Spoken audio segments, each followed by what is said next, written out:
Dzulqa'dah 1443 Hijriah. Allah masih memberikan kepada kita karunia sehat dalam taat. Mudah-mudahan mengantarkan kita menjadi hamba yang mulia di sisinya. Amin. Dan satu di antara kemuliaan yang Allah Subhanahu wa Ta'ala berikan kepada kita pada kesempatan ini adalah di mana kita tercatat atau dicatat sebagai hamba umat Nabi Muhammad SAW yang masuk dalam kategori penuntut ilmu, dengan kemuliaan sebagai penuntut ilmu yang senantiasa haus dirinya akan pengetahuan khususnya agama dalam rangka mensucikan jiwa kita. Kelak Allah akan berikan juga kemuliaan di akhirat nantinya. Dari satu riwayat kisah nyata yang justru saya dapatkan juga dari grup jamaah di sini, menginspirasi untuk selalu kita menjadikan diri sebagai penuntut ilmu di antaranya, di mana seorang penggali kubur bernama Abdurrahman Al-Hafar. Beliau didatangi seorang wanita meminta untuk dibuatkan satu lubang kubur. Selesai menjalankan tugasnya, datanglah jenazah. Ketika jenazah siap dimakamkan, ia berada di bagian bawah dan akan memasukkan ke liang lahat. Kemudian ia pun jatuh pingsan. Para pengunjung atau para pengantar jenazah lainnya mengangkat dari kubur itu dan diberikan pertolongan tentunya sampai dengan siuman. Pemakaman pun selesai. 1 bulan kemudian datang lagi wanita itu untuk dimintakan kepadanya satu lubang kubur bagi jenazah yang kemudian datang.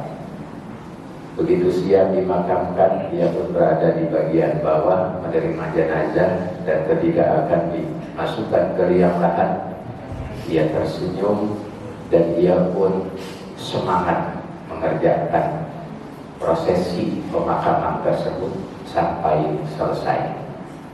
Jenazah sudah dimakamkan, pengantar kubur pada pulang, tinggal seorang wanita yang sedang menangis di pemakaman kubur itu. Dia bertanya kepada wanita yang separuh bayan tadi, siapakah gerangan 2 jenazah yang dihantarkan olehnya? Maka wanita itu bercerita bahwasanya ia telah ditinggal suami dalam keadaan sendiri. Kemudian anak 2 orang yang baru tadi dimakamkan, dan 1 bulan yang lalu ia pun meninggalkan kami. Yang pertama adalah anak terakhir yang wafat ketika dia sedang belajar menuntut ilmu. Anak yang kedua wafat juga, padahal dia tulang punggung keluarga yang menggantikan sang ayah atau suami. Kemudian Abdurrahman Al-Hafar ini berkata, berbahagialah untuk ibu karena saya menjadi saksi bahwasanya anak pertama yang 1 bulan lalu dimakamkan, Allah berikan kemuliaan baginya dengan sebab ia menuntut ilmu, kemudian wafat meninggal dunia. Saya melihat, dan ketika itu tidak sanggup mata saya melihat, akhirnya saya jatuh pingsan. Apa yang dilihat? Rawdhah min riyadil jannah, taman surga, bukan liang lahat. Mereka yang melihat keindahan yang Allah tunjukkan kepada orang yang mulia karena menuntut ilmu. Yang kedua, yang baru saja selesai dimakamkan, saya juga melihat dan bersaksi bahwasanya ia adalah orang-orang yang mulia, dengan sebab ia mencari nafkah membiayai adiknya yang menuntut ilmu. Bahkan ia mencari nafkah untuk memenuhi kebutuhan keluarga, menggantikan sang ayah. Ia juga dimuliakan oleh Allah, dan saya melihat dengan puas di mana taman surga itu kembali Allah tunjukkan untuk kemuliaan orang-orang yang mencari nafkah untuk menghidupi keluarga dan juga untuk membiayai, mensupport, memberikan sarana prasarana kepada orang yang menuntut ilmu. Kita doakan mudah-mudahan kita sekalian tercatat sebagai orang-orang yang selalu berada dalam kebaikan di sisi Allah, sebagai penuntut ilmu, dan juga saya yakin dan percaya bahwasanya kita sekalian punya keluarga, punya anak yang sedang belajar. Kita dorong mereka untuk juga menuntut ilmu. Dengan biaya yang kita keluarkan, banting tulang peras keringat, kita mencari dana untuk kebutuhan anak-anak kita yang sedang belajar. Yakin dan percayalah Allah akan memberi ganti dengan kebaikan yang tidak bisa digambarkan. Akhirnya Syekh Abdul Rahman Al-Hafar tersebut, ia pun memutuskan pensiun dari penggali kubur. Tapi tidak berarti yang ada di sini juga harus hal yang sama. Kemudian ia datanglah ke Masjid At-Taubah. Kebetulan Masjid Al-Falah waktu itu jauh dari sana. Ia datangi Masjid At-Taubah di Damaskus. Ketuanya bernama Syekh Sa'ad atau Syekh Sa'id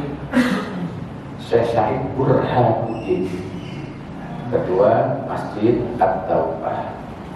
Dia berkata, Tuan Guru, izinkan saya untuk mengikuti setiap taklim yang diselenggarakan di Masjid At-Taubah. Saya ingin belajar, walaupun usia saya sudah tidak muda lagi. Usianya sudah di atas 65 tahun. Berkecimpung dari sejak muda, dia bertugas untuk menggali makam, pekerjaan yang mulia tentunya, yang mengingatkan ia akan selalu kematian. Akhirnya ia pun belajar terbata-bata, mulai mengenal dan bisa membaca Al-Quran. Dan itulah yang pada akhirnya ketika Allah kehendaki dengan niatnya menuntut ilmu karena Allah, maka Nabi Shallallahu Alaihi Wasallam menyatakan, "Man yuridillah bil khair yufaqihu fiddin." Siapa orang yang dikehendaki oleh Allah dalam kebaikan hidupnya, dunianya, akhiratnya, maka kemudian baginya akan diberikan oleh Allah pemahaman dalam agama. Yang penting prosesnya dilaksanakan. Tidak lama dia belajar, kemudian dia pun menjadi ulama besar yang masyhur di Damaskus. Dialah bernama Syekh Abdul Rahman Al-Hafar. Dengan semangat sebagai orang tua, dia biayai anaknya untuk menjadi mulia karena ilmu, dan anaknya juga menjadi ulama terkenal, yakni Syekh Ja'far Al-Hafar. Jadi dengan niat menuntut ilmu karena Allah, urusan pinter, urusan nomor 2, urusan nomor 3, urusan nomor 4 dan lain sebagainya. Tapi kita harap ridho Allah terlimpah, maka Allah lah yang akan memberikan ilmu dan pemahaman kepada kita, insya Allah. Bapak Ibu yang dirahmati Allah Subhanahu wa Ta'ala, kalau harus mengingat-ingat pada pertemuan terakhir sebelum Ramadan, mungkin nyaris di usianya kita sudah blank. Jangankan 2 bulan yang lalu, yang kemarin aja kalau disuruh sebutin lagi udah lupa. Tapi paling tidak gambaran besar, gambaran umum pada bulan pertemuan sebelum Ramadan, di mana kita gambarkan dakwahnya Nabi Shallallahu Alaihi Wasallam menghadapi tantangan yang begitu berat, dan inilah resiko di dalam dakwah. Bahkan bukan hanya konteksnya dakwah, apapun kebaikan yang dilakukan pasti banyak orang-orang yang tidak suka karenanya. Sifat dengki, iri hati, hasud itu seringkali muncul dari musuh-musuh kebaikan. Sampailah kemudian muncul istilah ketika ada Muhammad pasti ada Abu Lahab, dimanapun berada, termasuk dalam proses kebaikan yang setiap kita kerjakan ada di dalamnya. Nah, pada kesempatan ini kita juga akan melihat seperti yang menjadi gambaran tantangan dakwah yang dihadapi oleh Nabi kita Muhammad SAW, yakni proses dilakukannya mediasi dan juga negosiasi yang dilakukan oleh musyrikin Quraisy, oleh kafir Quraisy, di mana mereka selalu berusaha untuk menghentikan gerak langkah dakwah Nabi Shallallahu Alaihi Wasallam. Pada kali pertama, proses mediasi yang dilakukan oleh tokoh Quraisy ketika itu dilakukan oleh Utbah bin Rabi'ah, dan dengan saudaranya Syaibah bin Rabi'ah, dia adalah dua orang ternama, termasyhur, terkenal, kaya karena punya perkebunan anggur yang begitu luas, terutama di Taif. Satu kisah, saatnya Nabi SAW menuju Taif, mengajak waktu itu untuk mereka beriman. Tapi apa yang terjadi? Nabi dicaci, dimaki, bahkan dilempari dengan bebatuan sampai berlumur darah keningnya Nabi. Lalu Nabi pun pergi menghindar dari kecaman masyarakat. Anak-anak, orang tua, wanita ikut semua menghardik dan melempari Nabi dengan bebatuan. Nabi pun menghindar, tidak membalas.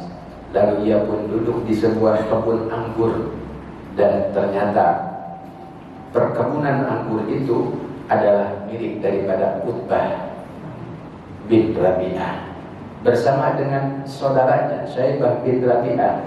Kemudian memerintahkan kepada pembantunya bernama Adas, wahai Adas, engkau lihat di sana ada orang yang terluka, berikan anggur untuk ia nikmati dan semoga cepat sembuh atas lukanya.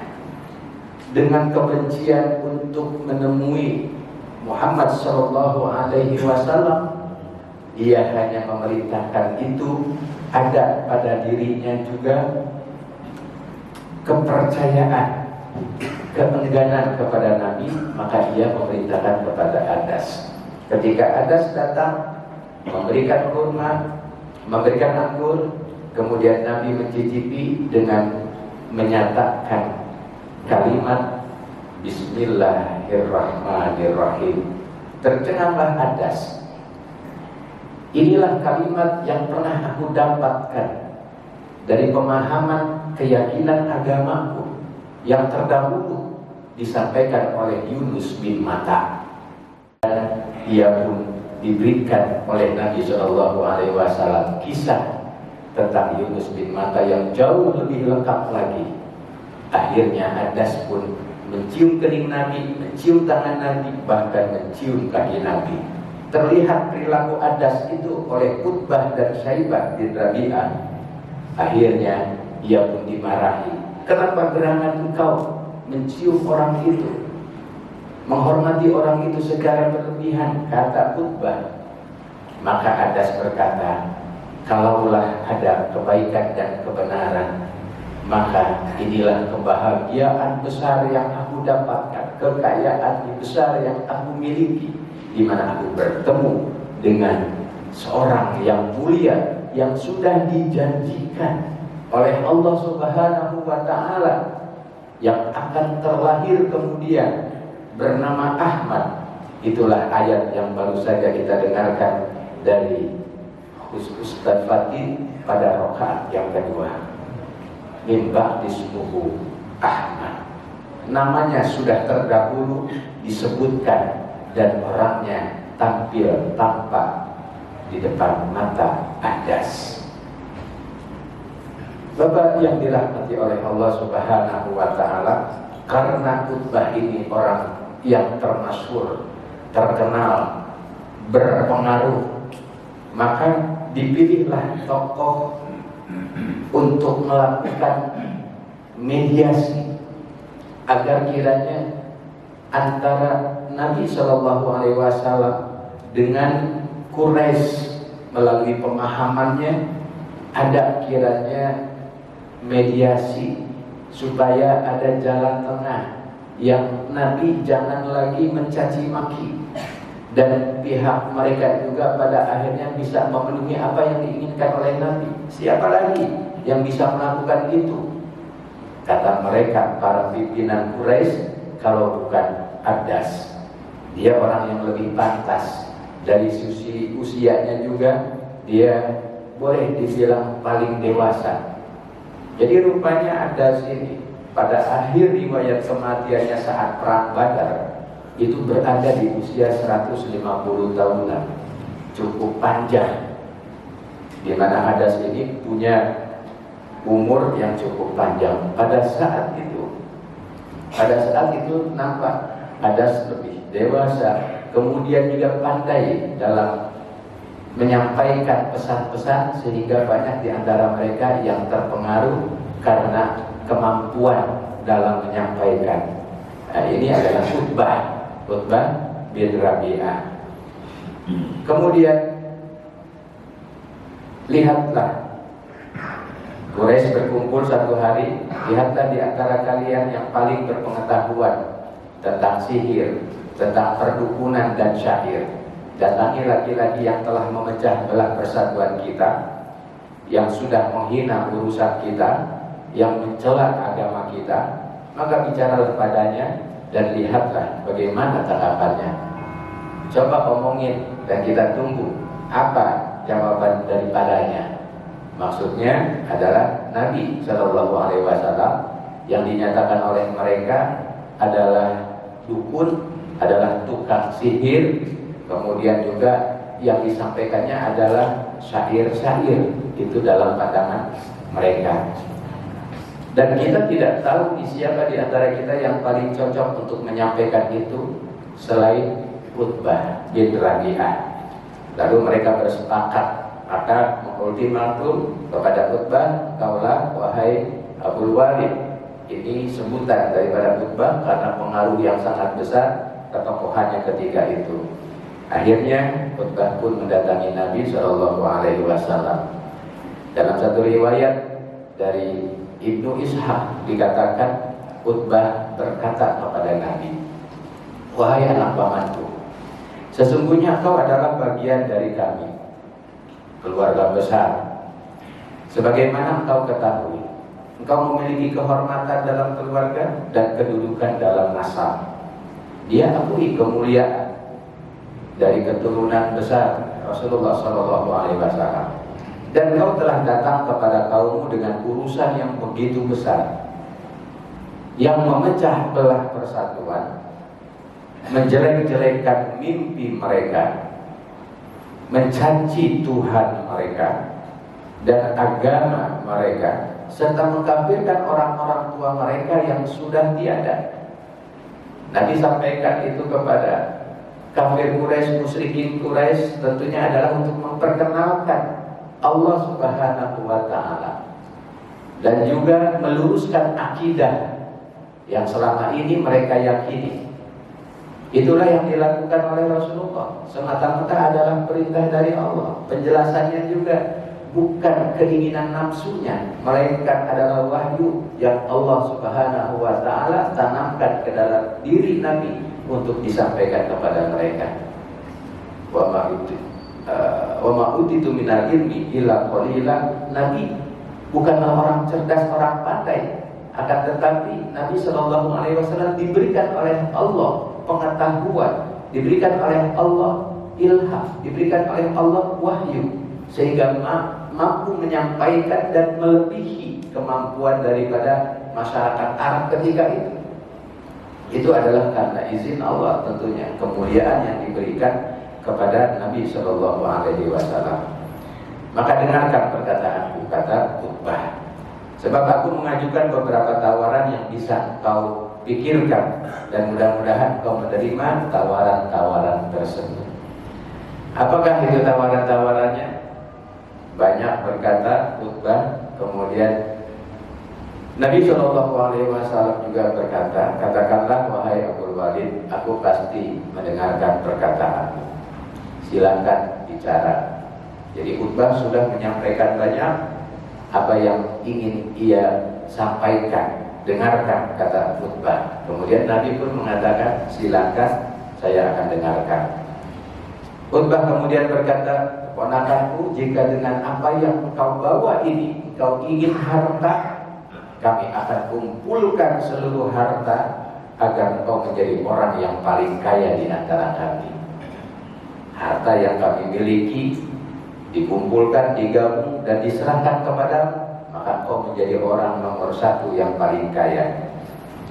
Jika engkau menginginkan kehormatan, maka kami akan mengangkatmu sebagai pemimpin, dan kami tidak memutuskan persoalan tanpa denganmu. Kalau bukan engkau yang memutuskan, itu kalau kehormatan yang kau inginkan. Itulah yang dikatakan oleh Utbah. Jika engkau menginginkan kekuasaan, engkau kami angkat sebagai raja. Jika yang datang kepadamu adalah sebangsa jin yang tidak mampu engkau usir, jadi dianggapnya Nabi itu kesurupan, atau apa yang dimiliki oleh Nabi itu adalah ilmu-ilmu sihir atau ilmu hitam yang ada pada diri Nabi, dianggapnya demikian. Biarkan kami yang akan mencarikan tabib, yang akan mencarikan dokter untuk mengeluarkan harta kami sehingga kau sembuh dari penyakit dimasuki oleh jin, kata mereka. Karena boleh jadi jin mengalahkan orang yang dimasukinya hingga ia sembuh darinya. Itulah yang dikatakan oleh Utbah tadi. Kemudian setelah Utbah selesai berbicara, Rasulullah kemudian menyatakan lagi, apakah engkau sudah selesai bicara, wahai Abu Walid? Jadi didengerin aja tuh. Dituduh macam-macam, tadi ditawarin macam-macam.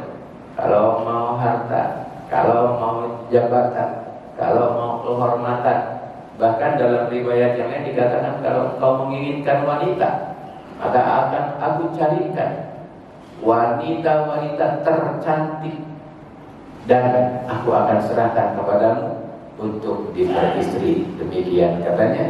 Kemudian Rasulullah selesai Utbah menyatakan itu, Rasulullah berkata, sudah selesaikah apa yang kau sampaikan? Ya, sudah.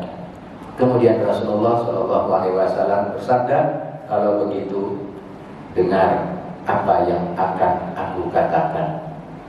Lalu Rasulullah SAW bersabda dengan membacakan ayat-ayat Allah.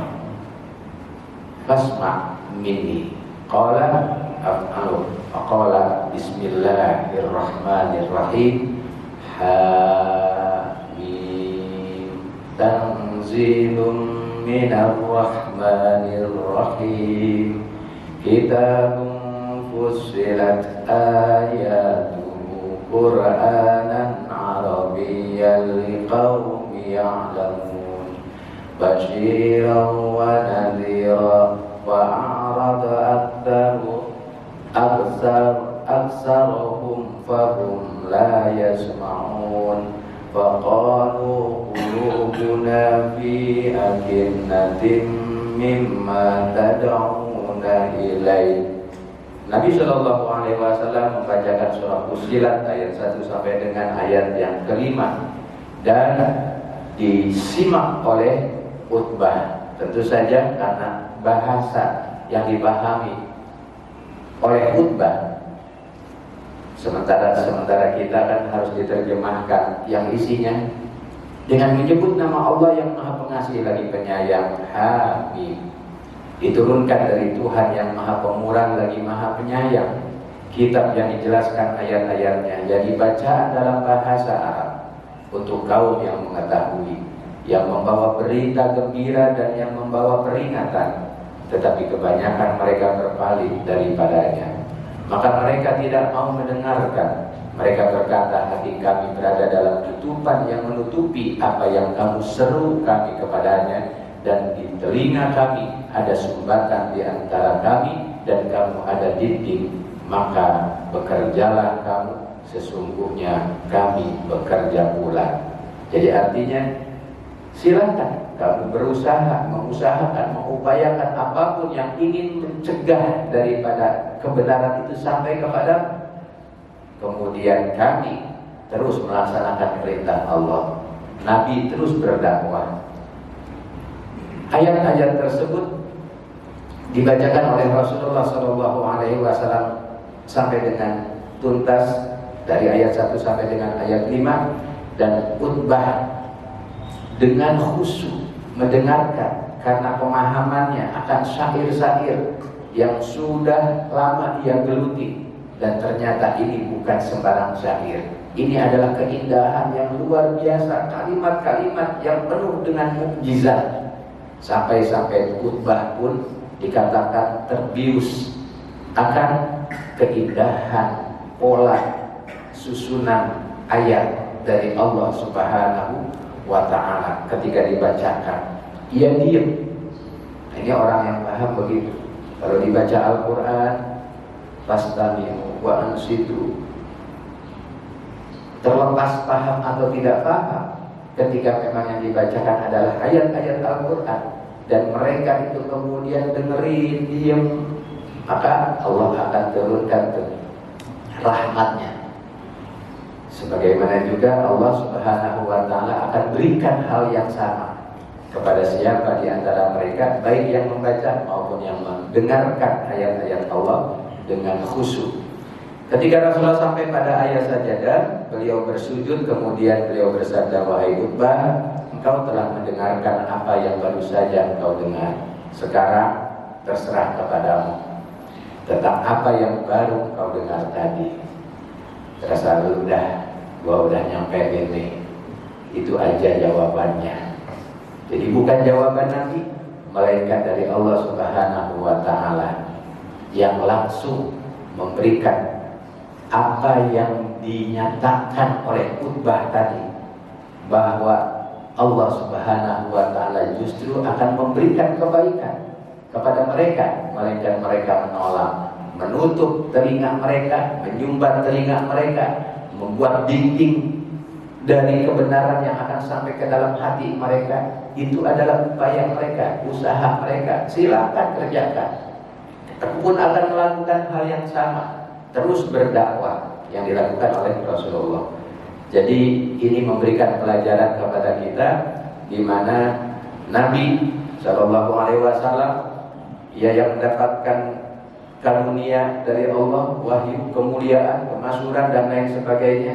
Ketika ada orang datang dengan nada yang tinggi, emosi, dan menyatakan sesuatu untuk menghentikan dakwahnya, nyantai aja, sabar, enggak melawan dengan kekerasan. Tidak menanggapi Utbah yang membandingkan antara beliau dengan orang tua beliau terdahulu. Ya, enggak mengatakan ya dia mah karena begini, karena begitu, enggak. Apa yang dihadapinya itulah kehidupannya, kemudian menjadi jawaban. Nabi tidak memberi perlawanan terhadap tawaran dunia yang ditawarkan oleh Utbah. Ya mohon maaf, mungkin saja kalau ini terjadi di masa sekarang ini, karena lemahnya iman, itu banyak yang tergelincir. Mau nggak ngedukung saya? Tenang aja dah, urusan keluarga, urusan ekonomi, urusan jabatan. Pokoknya ntar kita bergening aja dah, kalau gua menang lu ntar gua angkat jadi manajer. Jadi apa, nah, gitu. Akhirnya iya dah kalau begitu mah. Ini banyak yang tergelincir karena lemahnya iman. Sementara ini memberikan kepada kita pelajaran, tidak demikian halnya ketika keyakinan Tidak, sudah mantap dalam diri kita. Tantangan sudah pasti akan datang, dan kita menjadi mulia karena mempertahankannya. Syahid kalaupun matinya. Kita dengar, walaupun kita tidak tahu persis, konon ditawari itu ulama besar, imam besar 2 triliun. Yang penting udah diem aja dah, menang baik menang. Jangan mengkoordinir umat jamaah untuk melakukan gerakan-gerakan. Nah, demikian informasinya yang disampaikan dari sumber yang terpercaya gitu ya. Tapi ditolak. Bukan itu tujuannya, melainkan tujuannya adalah dakwah untuk memberantas kemungkaran. Segala bentuk penyelewengan, kemungkaran, kemaksiatan harus diberantas. Itu tugas daripada para dai. Orang-orang yang memiliki jiwa keimanan untuk menyebarkan kebenaran, dia tidak goyah karena tawaran. Apalagi cuma sekedar perempuan. Saking kejamnya, nggak mau juga difitnah. Kan begitu. Dia padahal nggak melakukan, tapi difitnah. Dibuatlah gambar seakan persis ia sedang memangku seorang wanita. Alhamdulillah. Itu fitnah yang sangat kejam kepadanya. Jadi Nabi tidak terkecoh dengan tujuan utama daripada dakwah. Nabi juga membiarkan khutbah mengemukakan paparan sampai selesai. Jadi kalau ada orang yang berbicara jangan dipotong, jangan langsung di-cut karena merasa paling benar, merasa paling baik, paling hebat, kadang-kadang begitu. Apalagi kalau yang diajak bicaranya usia lebih muda dari kita, kadang-kadang agak egonya muncul. Lu bocah kemarin tuh Tong, kira-kira begitu. Lu bocah baru juga kemarin tuh Tong, baru belajar kemarin, baru belajar alif-alifan, gua tahu guru lu, gitu. Ya, ini sifat-sifat yang tentunya harus kita perbaiki. Begitu cara menawarnya Nabi SAW dalam berdialog, sopan dan menghormati lawan bicara siapapun dia, selalu dalam keadaan menghormati, tidak potong perkataan walaupun nyatanya dia adalah orang kafir. Lembut, lapang dada dan tidak memaksa kehendak, terserah apa kek, mau diterima syukur, nggak diterima ya udah, terserah, itu pilihan. Toh pada akhirnya juga kamu yang merasakan. Ya, pada akhirnya khutbah walaupun dia tertegun akan ayat yang dibacakan oleh Rasulullah, sampai mati gak beriman. Akhirnya dia pun mati waktu di medan perang Badar, gara-gara dipanas-panasin sama Abu Jahal. Khutbah cuma gedenya doangan, tampangnya doangan, galak, ngaku orang kaya tapi nyalinya ciut loh, kata Abu Jahal. Diomongin begitu emosi gitu. Akhirnya khutbah naik kuda yang tentu paling bagus yang dia miliki, berada dalam posisi terdepan. Mati juga akhirnya. Jadi ngaku paling hebat, paling nyohor, supaya kematiannya dipandang sebagai kepahlawanan. Nah, ini juga gambaran untuk pelajaran. Ada di masa Nabi SAW masuk dalam kategori sahabat Nabi, tapi ia kemudian ikut berperang, kepengen banget mati syahid. Perang berkali-kali diikutin, kagak mati-mati. Lah hebat bener gitu ya. Hebat bener, pengen banget mati. Asal ada musuh bawa pedang, dia paling depan. Musuh ada 5, dia lawan sendirian, kagak mati juga. Pengen gimana caranya jadi mati syahid. Akhirnya pedang yang digunakannya ia hunuskan dari belakang oleh dirinya sendiri. Jadi seakan-akan dia ditusuk dari belakang. Para sahabat lain mengatakan, ya Rasulullah, si fulan mati syahid, si fulan mati syahid. Lalu Nabi SAW tentu saja atas izin Allah dan informasi dari malaikat, kagak, dia kagak mati syahid, itu mah bunuh diri namanya.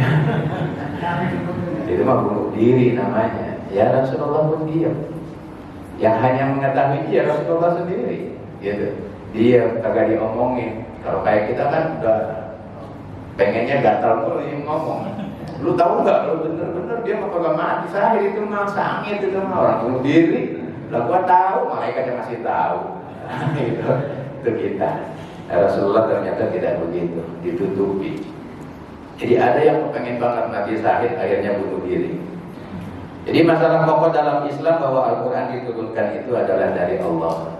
Tadi penjelasan tentang sikap orang kafir dan keingkaran terhadap Islam bukan kata Nabi Sallallahu Alaihi Wasallam, melainkan kata Allah. Sudah dijelaskan pada Al-Quran surat Hamim tadi. Penjelasan Nabi adalah bahwa dia manusia biasa dan beliau mendapat tugas sebagai utusan Allah. Terserah kamu lakukan, silakan, atau tetap lakukan. Pencipta alam semesta hanya satu, yaitu Allah.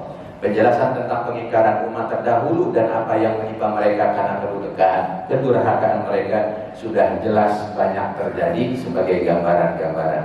Peringatan terhadap Quraisy akan turunnya azab Allah berupa petir yang dahulu menimpa kaum Ad dan Samud juga dijelaskan pada ayat tersebut, pada surat tersebut. Tapi lagi-lagi mereka itu tidak yakin, tidak percaya. Dari peristiwa itu sahabat belajar daripada Nabi akan keteguhan dan ketegasan dalam memegang prinsip, sifat lemah lembut dan lapang dada yang menjadi contoh teladan untuk kita terapkan. Lalu apa yang terjadi? Begitu selesai Nabi menyampaikan, Utbah tertegun, dia pulang lemes, loyo, pikirannya melayang-layang, jalannya sempoyongan kayak orang mabok. Kemudian teman-temannya si Utbah ini ngelihat, ngapa itu bocah jalan begitu sempoyongan. Makanya ditanya, wahai Abul Walid, apa yang menjadikan engkau itu beban? Kami bersumpah dengan nama Allah, sungguh Abul Walid datang ke tempat kalian dengan wajah yang berbeda dengan wajah saat dia berangkat. Ketika Utbah duduk, mereka berkata, apa yang ada di belakangmu? Jadi apa yang menjadi beban pikiranmu? Kok kayaknya udah malemes, kayak orang kecapean, kayak orang berat banget punya masalah. Kemudian Utbah pun berkata, demi Allah, sungguh aku baru aja mendengar perkataan yang belum pernah aku dengar sebelumnya. Demi Allah, perkataan itu bukan syair, bukan sihir, bukan juga dari dukun. Wahai orang-orang Quraisy, taatlah kepadaku. Jadi maksudnya percayalah gitu akan apa yang aku sampaikan. Serahkan persoalan Quraisy kepadaku dan biarkan orang tersebut, yakni Muhammad Shallallahu Alaihi Wasallam yang dimusuhi oleh mereka, menurut Utbah, udah biarin aja dah orang itu dengan apa yang dia bawa dan tinggalkan dia. Udah gak usah ngurusin lagi dia. Demi Allah, ucapannya yang aku dengar tadi pada suatu saat akan menjadi berita besar jika saja ucapannya tersebut dimiliki orang-orang Arab. Sungguh mereka sudah merasa cukup dengannya tanpa kalian. Jika ia berhasil mengalahkan semua orang Arab, maka kekuasaannya ialah kekuasaan kalian dan kejayaannya adalah kejayaan kalian. Kemudian kalian menjadi manusia paling bahagia dengannya. Mereka kemudian berkata, demi Allah, dia telah menyihirmu dengan mulutnya. Utbah pun berkata, ini pendapatku tentangnya, oleh karena itu kerjakanlah apa yang kalian inginkan. Jadi Utbah waktu itu udah sadar, udah pada mau lagi gabung sama mereka. Apa yang dia dengar itu adalah sebuah keindahan yang berbeda dengan syair atau syair yang biasa. Sebelumnya di pasar Ukaz itu selalu ada lomba untuk syair-syair atau syair-syair, dan ternyata itu bukanlah ucapan yang dikatakan oleh mereka dari sihir dengan syair-syair mereka. Inilah hikmahnya Utbah terpengaruh oleh sikap dialog Nabi, terlihat jelas oleh tokoh Quraisy. Dipandangnya Utbah sudah terpengaruh tadi. Lalu netralnya atau minimal berkurangnya gairah permusuhan Utbah kepada Nabi, itu adalah juga tujuan dari dialog disampaikan oleh Nabi. Yang penting dia udah gak musuhin lagi, yang penting dia udah diam. Walau Utbah sendiri tidak masuk Islam, bahkan ia bersikukuh menilai positif Rasulullah. Seperti yang tadi saya katakan, ketika melihat Rasulullah di perkebunan anggurnya, ia pun terdorong untuk membantu. tapi tetap aja nggak beriman. Malah diperintahkannya Adas, pembantunya tadi, untuk memberikan anggur itu kepada Nabi. Tugas mujahid melumpuhkan musuh jika tidak bisa mengurangi kekerasan dan menetralkan dan seterusnya. Jadi konteks melumpuhkan itu tidak harus dengan fisik juga, bisa melumpuhkan dengan dialog.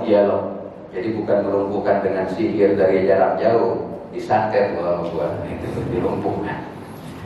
Tapi ini Bapak Ibu sekalian perlu juga untuk kita ketahui, perkataan kita walaupun bukan dukun, perkataan kita walaupun bukan setingkat kiai atau wali, itu bisa jadi senjata yang bisa membuat orang lain menjadi mengalami masalah musibah. Itulah yang disebut dengan penyakit ain. Penyakit ain itu adalah penyakit yang disebabkan oleh pandangan mata kita terhadap seseorang.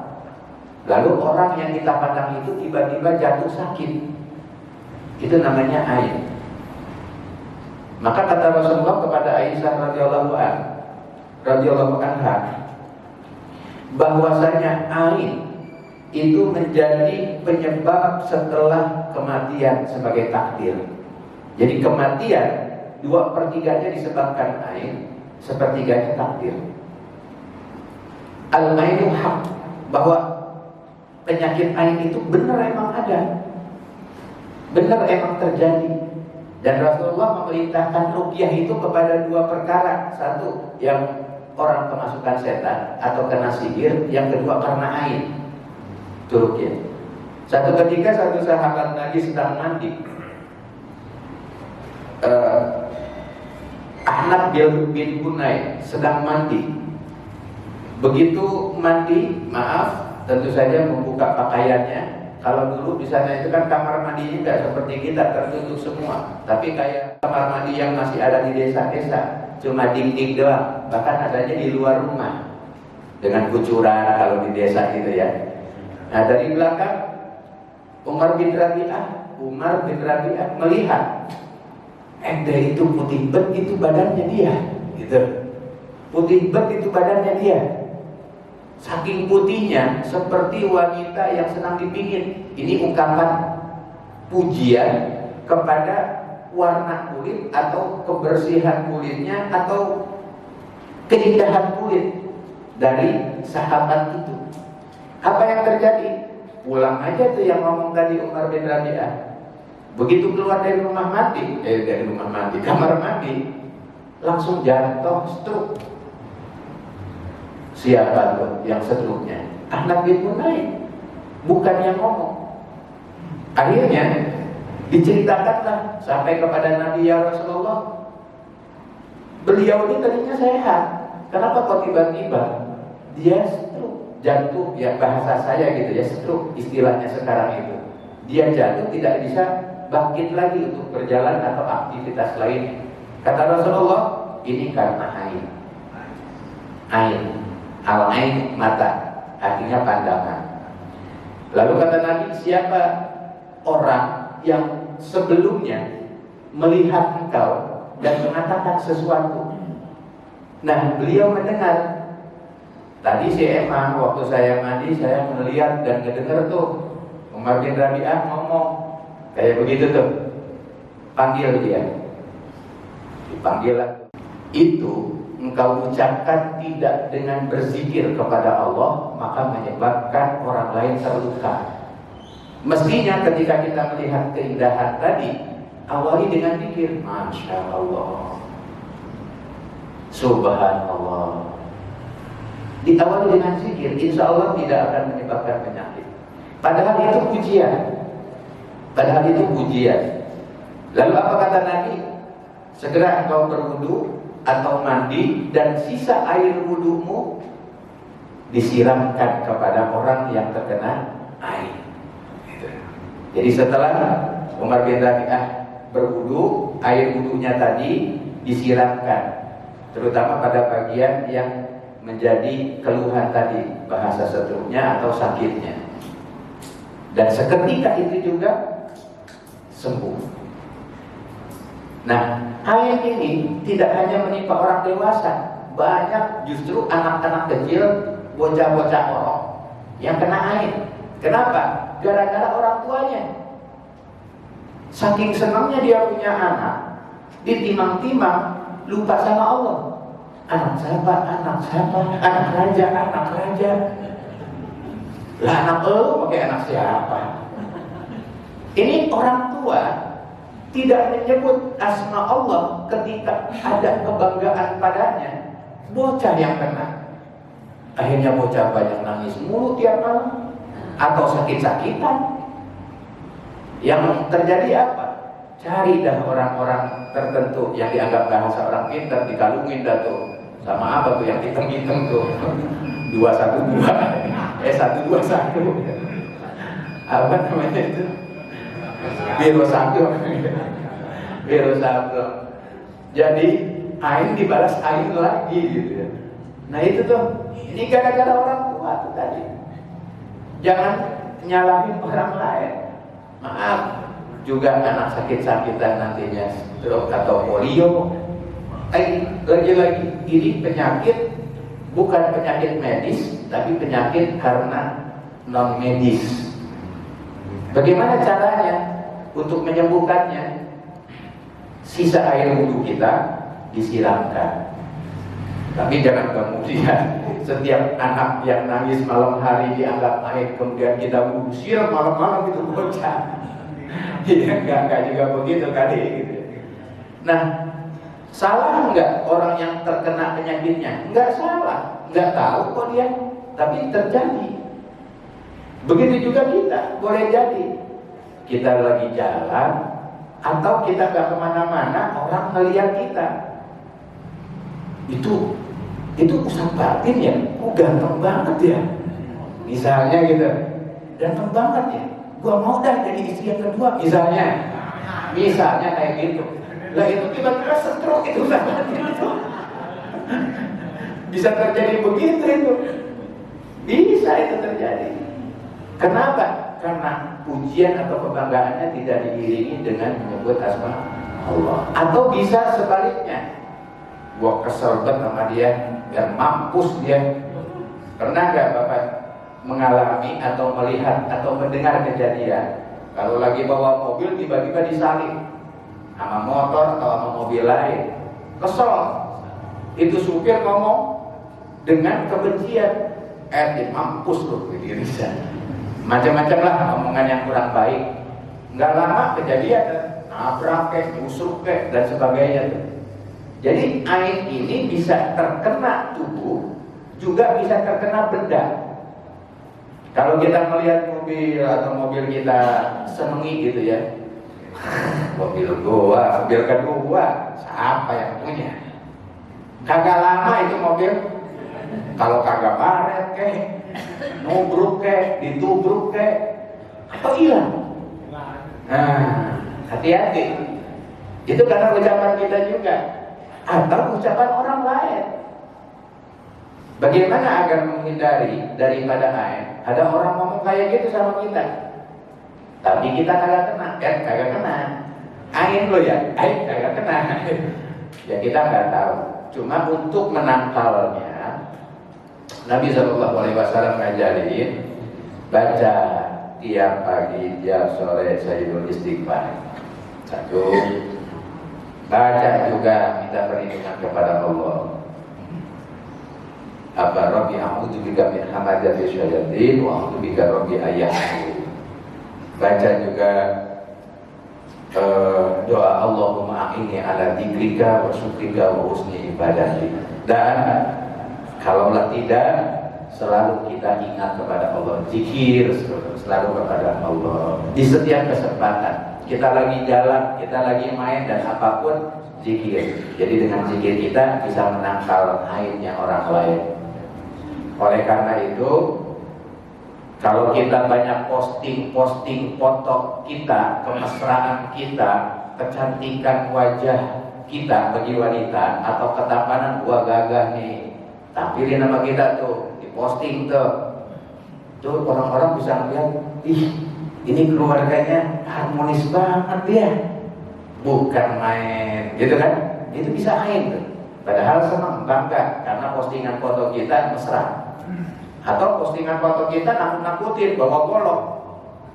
Wede, belakang itu. Nah, macam-macam lagi gitu ya. Bisa kena ain tuh. Bisa buruknya muncul. Nah, jadi yang namanya kisah maling kundang itu boleh jadi adalah benar. Kenapa? Orang tua kalau udah kesel ngomongnya, ternyata bukan cuma orang tua, lebih-lebih kalau orang tua. Kita nih kalau lagi kesel sama bocah, hati-hati ngomong kita. Apalagi sama anak sendiri, maksudnya sama orang lain aja tetap harus hati-hati. Jadi kenapa itu ain ada dan kenapa Allah izinkan itu terjadi? Untuk kita juga, supaya kita tidak menunjukkan sehingga sombong, gitu. Agar kita tampil apa adanya. Satu. Yang kedua, agar kita selalu ingat kepada Allah di setiap kesempatan. Apa yang kita miliki itu sebetulnya adalah dari Allah. Bapak Ibu yang dirahmati Allah Subhanahu wa taala, terkait dengan materi kita pada kesempatan ini banyak pelajaran yang insya Allah kita dapatkan, terlebih dalam sikap kita berhadapan atau menghadapi, atau memang ini adalah memang aktivitas yang biasa dalam konteks muamalat dengan orang lain, berharap selalu dalam keadaan harmonis, baik. Kalaupun terjadi perbedaan pendapat, pandangan adalah hal yang wajar, hal yang biasa. Yang terbaik adalah bagaimana membangun sikap kita untuk bisa membangun keharmonisan dalam kehidupan bersama. Masih banyak, tapi karena waktu kita terbatas, kita akan lanjutkan insya Allah pada kesempatan pekan kedua bulan depan yang akan datang. Tapi sepertinya bulan depan Lebaran atau hari tasdik ya. Ya kalau Lebaran ya mungkin nanti kali libur kali. Baik, kita tutup bersama dengan doa kafaratul majlis. Subhanakallahumma wa bihamdika asyhadu an la ilaha illa anta astaghfiruka wa atubu ilaik. Allahumma rahman nabiyyin wa hifdzal mursalin wa ilhamal malaikatil muqarrabin bi rahmatika ya arhamar rahimin. Allahumma anta rabbi la ilaha illa anta khalaqtani wa ana 'abduka wa ana 'ala ahdika wa wahdika mastata'tu a'udzu bika min syarri ma sana'tu abu'u laka bi ni'matika alayya wa abu'u bi dhanbi faghfir li fa innahu la yaghfiru dzunuba illa anta. Rabbana atina fid dunya hasanah wa fil akhirati hasanah wa qina adzabannar. Walhamdulillahi rabbil alamin. Assalamualaikum warahmatullahi wabarakatuh.